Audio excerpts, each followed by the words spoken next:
한 부부 사이에서 큰 다툼이 벌어졌습니다. 그 후 아내는 아들과 함께 집을 나가버렸는데요. 혼자 남겨진 남편과 연락이 끊긴 아내와 아들. 약 8개월 정도가 지났을까 집을 나갔던 아내로부터 연락이 왔습니다. 차용증을 들고 와서 돈을 달라는 이유였는데요. 그런데 아내를 본 남편은 깜짝 놀랄 수밖에 없었습니다. 아내의 몰골이 말이 아니었던 거죠. 도대체 그동안 아내에게 무슨 일이 있었던 걸까요? 정말 우리 가족 여러분 이번 사건에 조금 집중해 주세요. 정말 저는 이 내용을 보고서 야 이게 뭐 어떻게 가능하지 정말 고개를 갸우뚱했는데 내용을 다시 한번 정리를 해보면 부부 싸움이 벌어졌고요. 아내와 아들이 집을 나갔습니다. 한동안 연락이 끊겼다가 다시 연락이 됐어요. 여보 만납시다 해서 나갔더니 아내의 몰골이 완전 엉망진창이었다는 겁니다. 자, 아내와 아들 도대체 집을 나가서 어디로 갔던 거예요? 네, 일단 이 아내, 그러니까 피해 여성이 40대인데요. 지난 2016년 8월에 자신의 남편과 다퉜습니다. 그리고 당시 17살이던 이 아들을 데리고 함께 집을 나왔습니다. 그리고 이들은 이내 가까웠던 직장 동료이자 아들 친구의 아버지가 있습니다. 가해자인데요. 그 가해자의 권유로 가해자의 집에서 처음 살게 됐습니다. 이 가해자의 아내도 이 사실을 허락을 했습니다. 처음에 이들 모자는요, 가해자 집에서 숙식하면서 집안일을 하기도 하고 또 가해자의 일을 돕기도 하고 사실상 한 가족처럼 지냈습니다. 가해 아들과 피해 아들은 중학교 친구 사이입니다. 그리고 가해자 가족이랑 피해자 가족은 그 무렵에 처음 알게 돼서 서로 왕래하면서 가깝게 지내왔고요. 특히 이 피해 여성 같은 경우에는 가해 아들 아버지, 그러니까 가해 남성입니다. 그 같은 보험회사를 다니면서 더 친해졌고 사실상 연인에 가까울 정도로 관계가 깊어졌다고 합니다. 자, 사실상 한 가족처럼 지냈다. 뭔가 의미심장한데요. 두 번째 사건 체크포인트 짚어보죠. 악당 본색. 이게 무슨 내용입니까? 처음에는 이제 가족처럼 정말로 잘 지냈다라고 합니다. 특히 가해 남성 같은 경우에 자기 자녀들한테는 폭력을 또 행사를 했대요. 그런데 이 피해 모자에게는 처음에 굉장히 잘 대해줬답니다. 근데 시간이 지나다 보니까 아무래도 뭐 두 사람이 더 있으니까 생활비도 더 들 거 아니에요. 그리고 그 와중에 약간 피해 모자가 일반인에 비해서 지적 능력이 좀 떨어진다라고 하네요. 그런 사실도 알게 됐고 무슨 일인지 모르겠지만 피해 아들이 잘못을 저질러서 좀 법적 처벌을 받게 된 그런 일도 있었다고 하네요. 그런 일들이 있은 이후부터는 이 피해 모자에게 폭력을 직접적으로 행사하기 시작했다고 합니다. 자, 지금 들으신 그 폭력. 근데 이 폭력의 정도가 정말 상상을 초월합니다. 자, 다시 한번 정리해 드릴게요. 어떤 부부 싸움을 한 끝에 어머니와 아들이 그 집을 나오게 됩니다. 그래서 그 어머니가 자신의 예전 직장 동료의 집에 의탁을 한 게 된 거예요. 모자가 아들과 함께. 자, 지금 관계도가 나가고 있죠.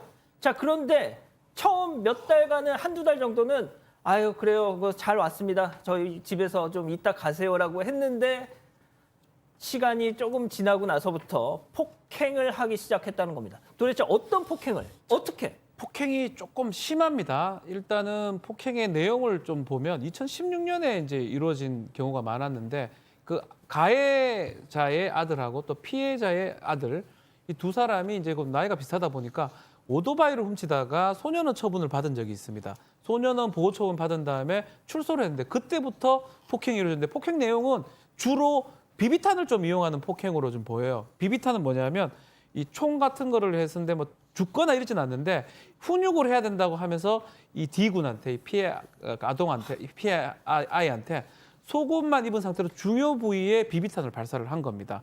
근데 사실은 이거 맞으면 많이 아프고 좀 다칠 수도 있기 때문에 뭔가 반항을 해야 되는데 또 다른 어떤 공포심 이런 게 때문에 반항을 할 수 없었고요. 마찬가지로 이 D군의 어머니 역시 이 말 잘 안 듣는다 해가지고 이 가해자가 얼굴에 비비탄을 발사를 했다고 합니다.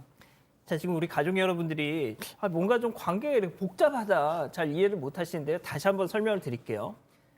자, 모자가 그 남편과 부부싸움을 크게 한 뒤에 이 모자가 집을 나왔어요. 근데 이 엄마의 과거 직장 동료였던 남성이 그럼 우리 집으로 오세요. 그 직장 동료는 가정이 있었습니다. 그 부인도 오케이를 했어요. 그래서 온전한 그 집에 의탁을 합니다. 자, 근데 보신 것처럼 비비탄을 쏴대고 학대를 하기 시작한 거예요. 자, 전치 8주의 부상. 얼마나 얻어 터졌는지 저 C, 그러니까 엄마, 피해자가 전치 8주의 부상을 입었다는 거예요. 네, 이 피해 여성이요. 집이 잠깐 빈 사이에 누가 먹다 남긴 라면을 먹다가 들킨 겁니다. 그런데 이 가해 가족이라고 하겠습니다. 일가족이기 때문에요. 일가족 중에 나이 어린 딸한테 걸리는 바람에 이 나이 어린 딸이 얼차려를 시키네 마네하면서 옥신각신한 겁니다. 이걸 듣고요. 가해 남성이 돌아와서 이 자초지종을 다 듣더니 아들에게 네가 알아서 하라고 지시를 합니다. 이 가해 아들은요. 피해 여성을 바닥에 눕게 한 뒤에 이 몸을 여러 차례 발로 차고 세게 밟고 이렇게 폭행을 했습니다. 이 때문에 갈비뼈가 골절돼서 피해 여성은 통증이 심하고 숨을 쉬거나 몸을 제대로 가눌 수 없을 정도의 몸 상태가 되고 맙니다. 자, 교수님, 그러니까 제가 정말 쉽게 딱 압축을 해볼게요. 가출한 모자를 집에 들여서 사실상 노예처럼 부리고 폭행한 남성, 40대 남성입니다. 네. 도대체 왜? 그러니까 저는 맥락을 모르겠어요. 제가 이 자료를 읽으면서도 좀 이해가 안 되는 거예요, 계속. 그래서 이제 인간이라고 하는 그 동물이 참 오묘한 그런 존재입니다. 그러니까 이제 이 두 사람이 처음에는 보험회사에서 만났지 않습니까? 근데 이제 멀리 봤을 땐 잘 모르겠는데 그 사람이 취약해가지고 자기 집으로 오게 되니까 가까이서 보니까 약간 지적 능력이 떨어지는 그런 그 가족이다 이렇게 이제 판단을 하고 난 이후부터는 완전히 이제 돌변을 한 것이죠. 그러니까 이제 가해 가족과 피해 가족 두 그룹으로 이제 완전히 역할과 기능이 나눠졌는데 이 가해 아들 같은 경우는 피해자들이 도망치려 했다는 이유로 이 피해 여성을 폭행을 하고요. 그리고 이제 얼차례 자세를 취하게 한 뒤에 무릎하고 배 밑에 이 찔리면 무지하게 아픈 그 압정이 있잖아요. 그걸 갖다 깔아두고 또 이제 피해자들이 집안에 음식을 몰래 먹었다는 이유로 화장실 대야에다가 치약하고 바디워시를 갖다 풀고 이 피해 여성과 피해 여성의 아들 머리를 갖다가 안에 집어넣었다 빼는 이 아주 심각한 물고문을 갖다가 하는데 그때 당시에 이 가해 남성이 보고 자기도 좀 심하다라고 생각했던지 야 그만해라 그 정도면 됐다라고 하는데 아니에요 제가 알아서 할게요 라고 이렇게 물고문까지 했다는 것이 판결문에 나와 있습니다. 그러니까 이제 보통 우리가 그런 말 하지 않습니까? 어느 특정 지역이라서 제가 뭐 다시는 언급은 안 하겠지만 땡땡 섬 노예 사건.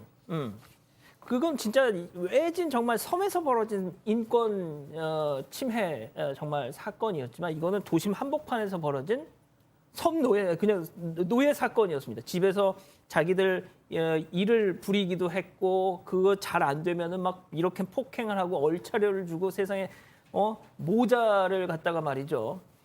자, 양 변호사님. 그런데 말이죠. 여기서 끝나지 않고 이자들 심지어 피해자들 그러니까 그 여성의 돈까지 갈취하려고 했다는 거 아닙니까? 실제로 갈취를 한 금액도 있습니다. 이 피해 여성 같은 경우 굉장히 심리적으로 위축이 돼 있을 거 아니에요. 근데 뭘 요구를 했냐면 시댁에 가서 남편에게 돈을 받아오라고 한 겁니다. 돈을 빌려오라고. 그래서 남편에게 시어머니에게 100만 원 빌려와서 전낸 걸 외에 한 262만 원을 총 돈을 갖다 줬다라는 거고요. 정말 어처구니 없는 건 어디 가서 시댁 가서 뭐라고 얘기할 거야. 그렇게 물어봐서 말을 할 거 아니에요. 제가 뭐 어디 필요한 돈이 있어서 빌릴게요. 이렇게 얘기를 하면 그렇게 말해서 돈 빌려주겠어? 라면서 말을 제대로 못한다고 뺨을 때리는 그런 또 폭행까지 있었다고 합니다. 이게 진짜 교수님 이제 진짜 악질 중에 정말 상극인데 말이죠. 뭐가 됐든 그런데 이 상황에서 모면을 했으니까 저기 사건 반장에서 소개를 하고 있는 걸 거 아닙니까? 그렇습니다. 지금 이제 실제로 지난 2017년 4월에요. 이 가해 남성이 또 이 피해 여성이 허위로 작성한 그 금전 차용 정서를 가지고 이제는 간이 더 커져가지고 그 상대 남편에게 돈을 받기 위해서 다 같이 식당에 모이자 이렇게 모였는데 그때 이 남편이 자기 아내의 몰골을 보고 너무 놀라서 바로 병원에 데려갔다는 거예요.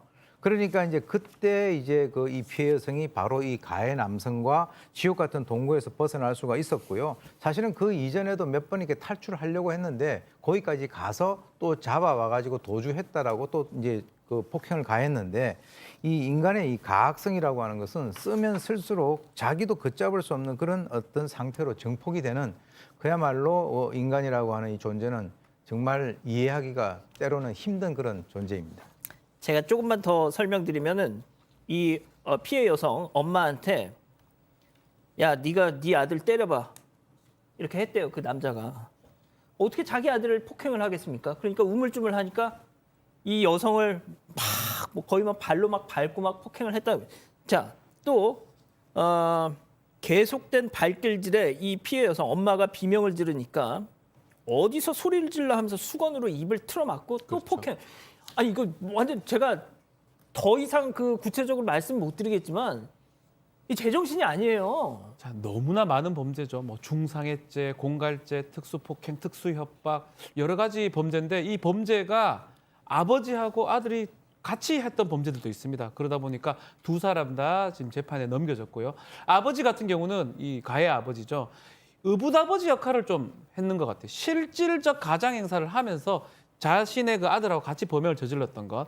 그러면서 이 재질이 너무 안 좋기 때문에 특히 생명을 잃을 수 있었다는 점 고려해가지고 실형인 징역 4년이 선고됐고요. 이 비군 아들이죠. 아들 같은 경우는 마찬가지로 모자를 잔인하게 폭행을 했고 상해도 가했는데 그거 말고도 오토바이 헬멧 미착용 관련해서 단속 경찰관을 때리고 도주한 경험이 있습니다.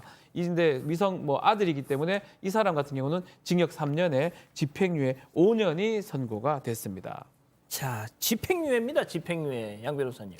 그러니까 지금 정말 이해하기 어려우실 것 같아요. 게다가 이 아들 같은 경우는 이미 그 전에 집행유예를 3차례나 받은 전력이 있어요. 2021년부터 해서 특수절도도 있고 또 교통사고를 일으킨 부분도 있고 또 올해 1월에도 특수절도로 집행유예를 받았는데 아마 두 가지 정도의 이유를 찾아볼 수 있을 것 같은 게 지금 특수절도나 이런 걸로 지금 집행유예를 받은 건 2021년부터 있었잖아요. 근데 이 사건들은 2017년에 있었던 이전 사건들입니다. 그런데 나중에 이제 재판을 받게 된 것이고 또 그때 당시로는 이 비군이 또 미성년자였다는 점 이런 것들을 아마 참작을 한 게 아닌가. 거기에 더해서 아버지 아들이 같이 또 수감되는 걸 또 피하려 했던 게 아닌가 싶은데 그런 걸 따지더라도 가볍게 느껴지네요. 아까 그 물고문에 비군이 했던 행동을 생각하면 미성년이라고 저렇게 행동할 수 있었을까 싶습니다. 진짜. 자, 많은 분들이 지금 그렇게 의아해하십니다. 아, 왜 그렇게 학대를 고문을 당하고도 왜 진작에 남편한테 가서 알리지 않고 왜 경찰에 신고를 안 했냐. 그분이 이런 말씀하셨어요. 그 어머니, 피해 여성이. 너무 무서웠어요. 도망가다가 걸리면 조금이라도 요령을 피우다 걸리면 너무 맞아가지고 무서워서 어쩔 줄 몰랐다고. 그런 말씀을 하셨대요. 아직 안 끝났습니다. 이거 눌러주세요.